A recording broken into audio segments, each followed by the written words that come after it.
الحمد لله رب العالمين والصلاة والسلام على سيد المرسلين وعلى آله وأصحابه أجمعين. أما بعد فأعوذ بالله من الشيطان الرجيم. بسم الله الرحمن الرحيم. ألم تر أن الله أنزل من السماء ماء فأخرجنا به ثمرات مختلفا ألوانها ومن الجبال جدد بيض وحمر مختلف ألوانها وغرابيب سود ومن الناس والدواب والأنعام مختلف ألوانه كذلك إنما يخشى الله من عباده العلماء إن الله عزيز غفور. صدق الله مولانا العظيم. ألم تر أن الله، کیا آپ نے غور نہیں کیا، آپ نے دیکھا نہیں، ان اللہ انزل من السماء ماء، بے شک اللہ تعالی نے اتارا آسمان سے پانی، فاخرجنا به ثمرات، پھر اگایا نکالا اس کے ذریعے، ثمرات بہت سارے پھلوں کو، مختلفاً الوانها کہ ان پھلوں کی رنگتیں بہت مختلف ہیں ایک دوسرے سے، وَمِنَ الْجِبَالِ جُدَدٌ، اور پہاڑ بھی، بیضٌ ان میں دیکھو گے آپ سفید بھی ہیں، وَحُمْرٌ سرخ بھی ہے، مختلف الوانها اور بھی مختلف رنگوں کے ہیں، وغرابیب سود اور انتہائی سیاہ اور کالے پتھر بھی ہیں، ومن الناس اور لوگوں میں سے بھی اسی طرح رنگتیں اور کلریں، والدواب چوپائے، والانعام جانور، مختلف الوانها ان کی رنگتیں بھی مختلف ہیں، کذالک اسی طرح لوگوں ان باتوں پر غور کرتے جاؤ تو تمہیں ہر جگہ طرح طرح کے رنگ اور طرح طرح کی اللہ تعالیٰ کی طرف سے رنگتیں محسوس ہوگی۔ آگے فرمایا انما یخشی اللہ من عبادہ العلماء، اس کے سوا نہیں اللہ سے ڈرتے ہیں اس کے بندوں میں سے علماء، علم والے، یعنی اللہ تعالی سے جو لوگ ڈرتے ہو، یہ ڈرنا اردو کی مجبوری ہے، اردو میں لفظ ڈر نہیں آئے گا، عربی کا لفظ خشیت ہے، یخشا ہے، عربی میں خشیہ یخشا اس ڈرنے کو کہتے ہیں جو احترام اور عزت اور عظمت کی وجہ سے ہو، اس ڈرنے کو کہتے ہیں۔ عربی زبان میں خشیہ یخشا اس ڈرنے کو نہیں کہتے جو نفرت کی وجہ سے ہو، حقارت کی وجہ سے ہو، شر کی وجہ سے ہو۔ ہم میں سے ہر کوئی سانپ سے ڈرے گا، کاٹنے والے کتے سے ڈرے گا، اردو میں ماں باپ سے بھی ڈرنا، استاد سے بھی ڈرنا، چور ڈاکو سے بھی ڈرنا، تینوں جگہ لفظ کون سا ہے؟ ڈرنا ڈرنا ڈرنا۔ عربی تو بہت وسیع زبان ہے، عربی میں اس طرح نہیں، عربی میں ماں باپ سے ڈرنا، استاد سے ڈرنا، وہ چونکہ عظمت اور احترام کی وجہ سے ہے، اس پہ خشیہ یخشا کا لفظ بولا جائے گا، کتے سے ڈرنے پر یہ لفظ ہرگز نہیں بولا جائے گا، اگر کوئی بولے گا عرب اس پر ہنسے گا، یہ کیا کر رہا ہے۔ تو یہاں فرمایا کہ اللہ تعالی کی عظمت، اللہ تعالی کی احترام کی وجہ سے اللہ کے بندوں میں کون لوگ ڈرتے ہیں؟ علماء۔ اب یہ علماء سے کون علماء مراد ہے؟ علماء سے وہ نہیں مراد ہے جن کے پاس سند ہو، جنہوں نے فلاں فلاں کتاب پڑھ رکھی ہو، فلاں فلاں کورس کر رکھا ہو، فلاں فلاں مدرسے سے فارغ ہو۔ ہرگز وہ علماء مراد نہیں ہے۔ اسی طرح علماء سے وہ مراد نہیں جو سائنس جانتے، ریاضی جانتے، آپ یوں کہہ لیجئے دنیاوی اعتبار سے کسی بھی ادارے کے فارغ شدہ، کسی بھی طرح کے سند یافتہ علماء یہاں ہرگز مراد نہیں ہے۔ ہم دیکھتے ہیں اس آیت پر بہت کھینچاتانی ہوتی، ہمارے دینی لائن کے علماء بھی جو صاحب علم ہے ان کی بات نہیں ہو رہی، عام لوگ جو ہیں جو علماء میں شمار ہوتے ہیں، ائمہ مساجد یا یوں کہہ لیجئے جن کو علم کی گہرائی نصیب نہیں ہے، وہ اس آیت کو اپنے اوپر فٹ کرتے، اور جو سائنسدان اور فلاں میں نے تو یہ آیت ان کے اوپر بھی فٹ ہوتے دیکھی، حالانکہ یہ بات بالکل غلط ہے۔ کسی عالم، کسی فاضل، کسی عالم، کسی مفتی اور کسی سائنس کے ماہر، ریاضی کے ماہر، کسی کے اوپر یہ آیت صادق نہیں آتی۔ اس آیت سے مراد وہ لوگ ہیں جن کو اللہ کی معرفت حاصل ہو۔ بھائی جن کو کیا حاصل ہو؟ اللہ تعالی کی عظمت ان کے دل میں ہو، وہ اپنے اللہ کی ذات اور صفات کو اچھی طرح سمجھتے ہو، ان کو پتہ ہو کہ صفت خالقیت کیا ہے، صفت الوہیت کیا ہے، صفت رزاقیت کیا ہے، اللہ تعالی کی ذات و صفات کی اعلیٰ معرفت ان کو حاصل ہو، اور اللہ تعالی کی ان صفات کی معرفت کی وجہ سے جو دل میں ان کا اللہ کی عظمت اور احترام ہو، اس کی وجہ سے وہ اللہ تعالی سے ڈرتے ہو۔ ہمارے آقا صلی اللہ علیہ وسلم نے فرمایا تم سب میں اللہ تعالیٰ کی خشیت مجھے حاصل ہے۔ اب ہمارے آقا صلی اللہ علیہ وسلم تو کسی یونیورسٹی کے فارغ شدہ نہیں ہے، لیکن اللہ تعالیٰ کی سب سے زیادہ عظمت، خشیت بھائی کس کے دل میں ہے؟ ہمارے آقا صلی اللہ علیہ وسلم کے دل میں۔ اگر یہ صفت کسی مدرسے کے فارغ عالم دین کو حاصل ہے، وہ اس آیت کا مصداق ہے۔ اگر یہ کیفیت کسی اسکول کے ٹیچر کو حاصل ہے، اس آیت کے اعتبار سے وہ عالم ہے۔ اگر یہ خصوصیت کسی ریاضی دان یا سائنس دان کو حاصل ہے، تو بھائی وہ اس آیت کا کیا ہے؟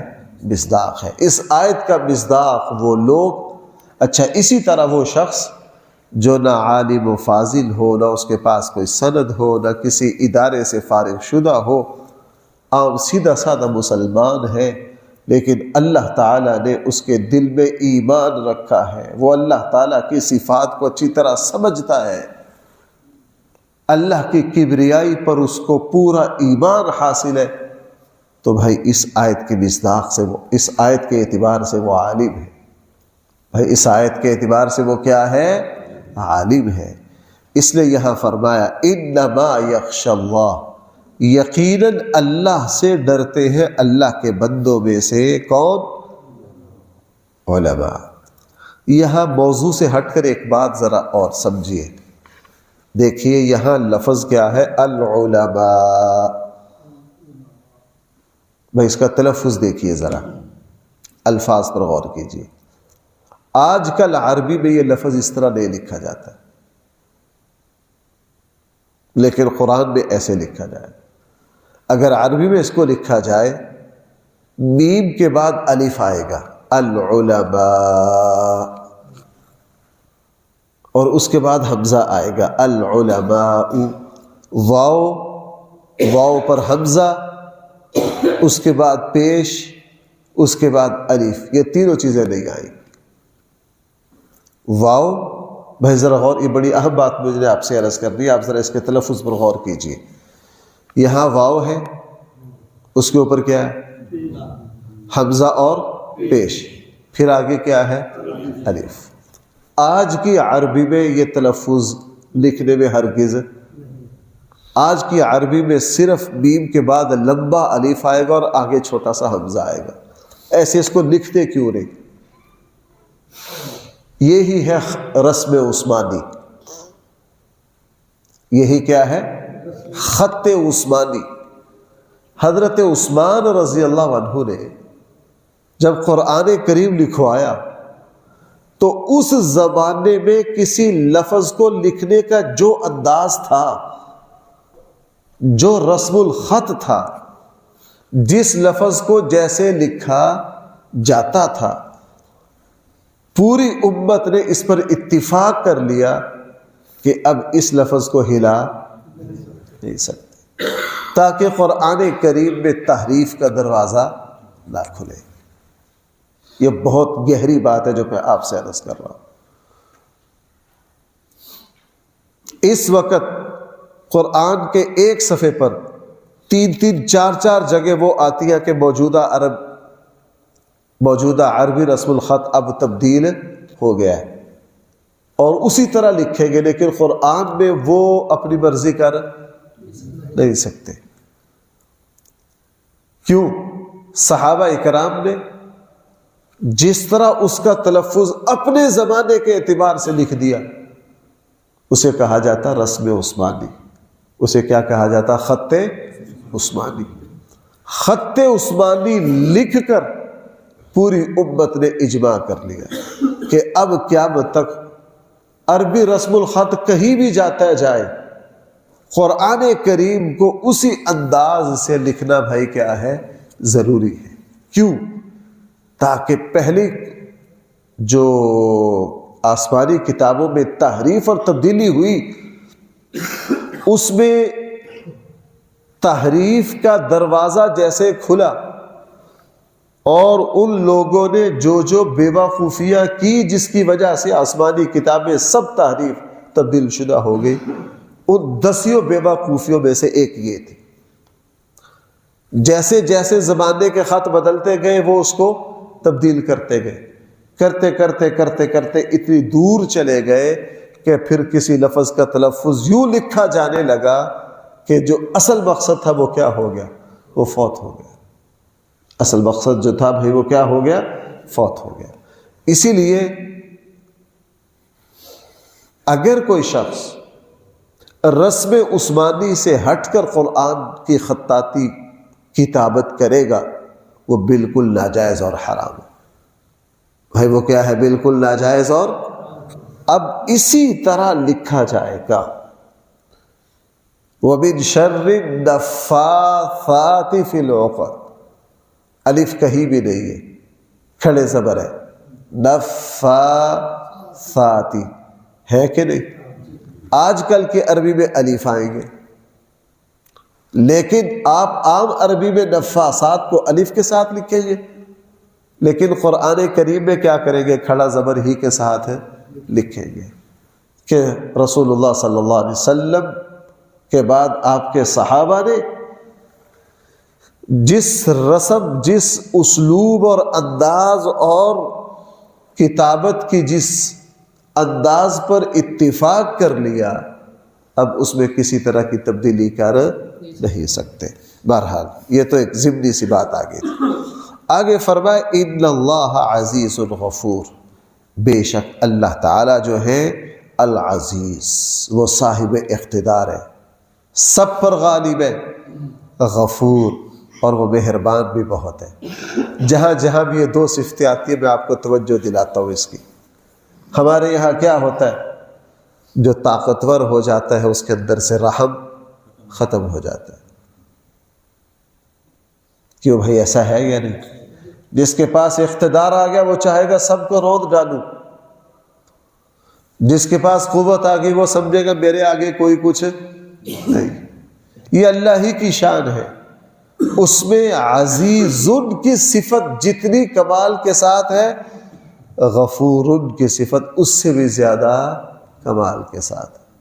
ایک طرف دیکھیں وہ زبردست ہے، صاحب اقتدار ہے، صاحب حکومت ہے، کائنات میں اسی کی چلتی ہے، ایک اشارہ کرے زمین و آسمان کو تہ و بالا کر دے، ایک اشارہ کرے زمین کے پہاڑوں کو ہلا کر رکھ دے۔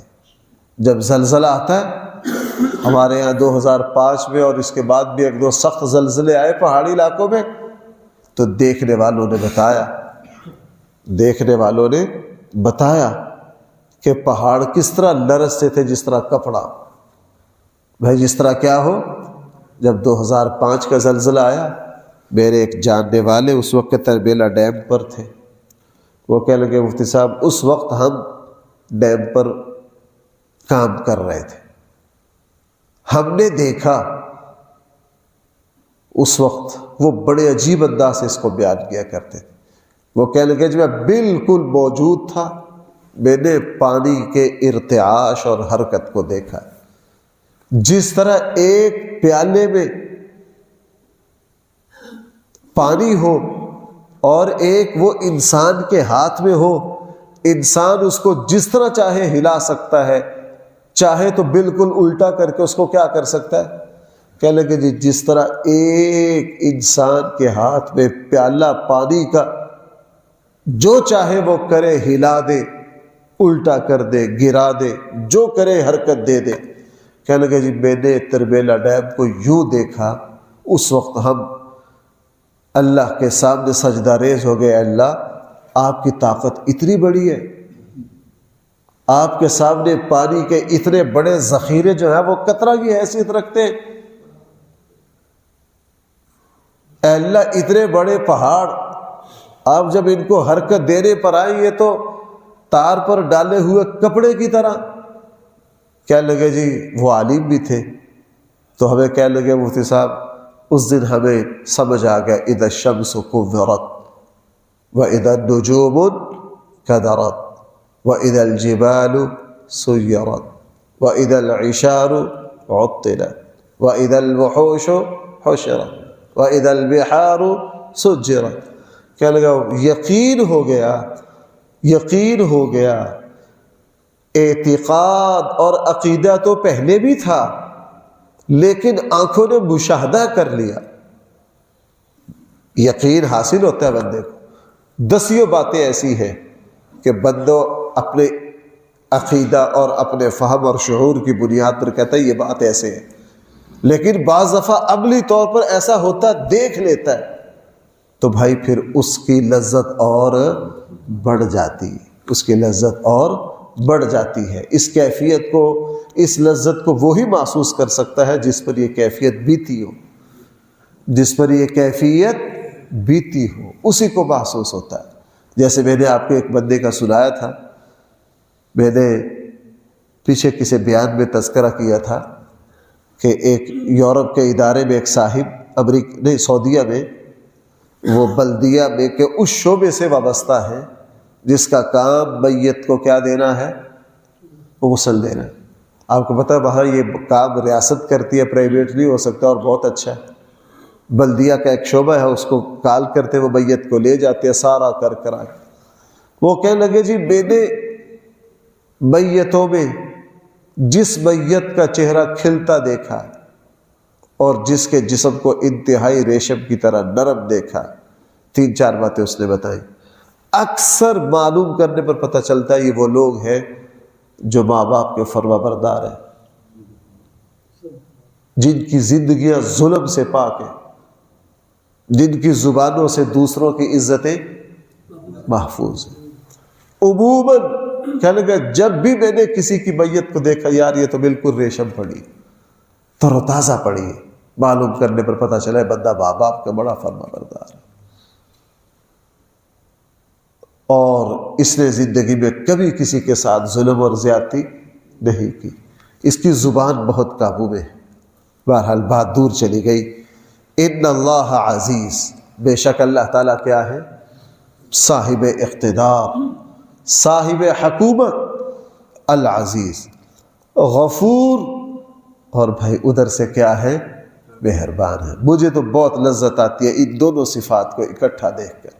جو ہم دیکھتے ہیں دنیا میں، جس کے پاس نئی گاڑی آئے وہ یوں چلاتا ہے کہ بس دوسروں کو چھوڑو نا، دوسروں کو چھوڑو نا. انسان کے پاس تھوڑی سی طاقت آئی نہیں، یہ اپنے اوقات بھولا نہیں. اس اللہ کی شان، اس اللہ کا ضرب دیکھیے. جتنا صاحب اختیار و اقتدار و حکومت ہے، اتنا ہی بھائی کیا ہے؟ رحیم، اتنا ہی کریم، اتنا ہی غفور، اتنا ہی مہربان، اتنا ہی شفیق، اتنا ہی نرم. اس لیے قرآن، بلکہ میں بلا تکلف یہ کہہ سکتا ہوں، یہ دونوں صفتیں کبھی کسی انسان میں جمع نہیں ہو سکتی. یہ میرے اللہ ہی کی شان ہے، یہ میرے اللہ ہی کی. ان اللہ عزیز الغفور. پھر آگے علم والے کون ہیں؟ قرآن کریم نے ان علم والوں کا تذکرہ کیا، ان کی صفات ذکر کی، ان کی خوبیاں ذکر کی، اور پھر ہر علم کے مدعی کو دعوت ہے کہ وہ اپنے آپ کو پرکھے کہ کیا یہ اوصاف میرے اندر ہیں. اگر نہیں ہے تو اس کے پاس سند ہو سکتی ہے، اس کے پاس علم کی ڈگری ہو سکتی ہے، دنیاوی اعتبار سے وہ علامہ اور ڈاکٹر اور فلاں ہو سکتا ہے، لیکن اللہ تعالیٰ کے یہاں یہ شخص عالم کہلانے کا حق نہیں رکھتا. انشاءاللہ اللہ نے موقع دیا تو اگلی صفات کل سے. الحمدللہ رب العالمین، والصلاة والسلام علی سید المرسلین وعلی آلہ واصحابہ اجمعین. ربنا آتنا في الدنيا حسنة وفي الآخرة حسنة وقنا عذاب النار. صلى الله تعالى على خير خلقه سيدنا ومولانا محمد وآله واصحابه أجمعين برحمتك يا رب.